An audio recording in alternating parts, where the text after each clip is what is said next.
Hey guys, Mrs. Ritter here. I just wanted to talk to you today about day 13 or Wednesday, April 8th of the AMI activities.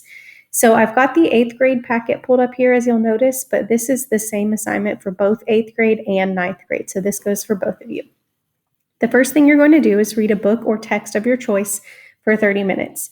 As a reminder, you can read independently or you can choose a text and read it out loud to someone in your house, such as a parent or sibling. Write down the title, author, and pages read, and choose one way to write about your reading from the menu of options. Again, as a reminder, that menu of options is down at the bottom of the AMI packet on page 15. If you're reading a fiction story, a story that did not really happen, you've got the first 3 rows of ideas of ways you can respond to your reading. And if you're reading nonfiction, which is a text that is true, maybe an article or something like that, you've got the bottom row of choices to respond to your reading. We would really like you to be picking different ways to respond to your reading instead of doing the same thing every day. But there's a lot of fun things that you can do with your reading on there, so keep that in mind. The next thing that you're going to be doing is read your early childhood narrative from yesterday out loud to yourself, and be on careful lookout for phrases and sentences that don't sound natural, and try to correct any grammatical or spelling mistakes to create a second draft of page 1. So the way that I've been keeping track of it, I would have started day 11 with my interview questions and answers. On the next page, yesterday's assignment, I would have transformed those questions and answers into a narrative piece of writing to tell a story. And then what I would do is go to day 13 on a new document and paste your essay from yesterday here, and then make all necessary changes to improve your writing. That way your teachers can see the changes you've made and see how you've grown as a writer in this short period of time.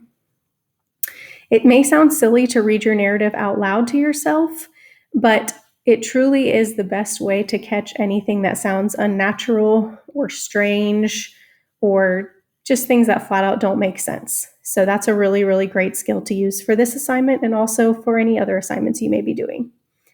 After you revise your essay or edit it, you're going to think of 5 brand new questions you would like to ask your family member about the middle part of their life. Write them down underneath your second draft. So after you've posted your essay on day 13 and you've made grammatical changes, at the bottom, you might follow this sentence stem and come up with at least 5 more questions. After interviewing blank about blank, now I'm really curious about blank because blank. So if you go to that StoryCorps link that is on day 12 on the AMI packet, there's a bunch of really great questions on there. I showed you guys that yesterday. It'll take you to this website. There's questions separated into categories, and there's even just great questions you can ask anyone here. So if you're stuck and don't really know what else to ask your person that you interviewed, feel free to visit that website. So overall, your goal for today is to read your early childhood narrative out loud, proofread, which means correct and make any changes you need to your early childhood narrative and correct anything you want to change. And then the last part of your goal is to develop 5 new questions that you want to ask your subject, the person you interviewed, about the middle of their life.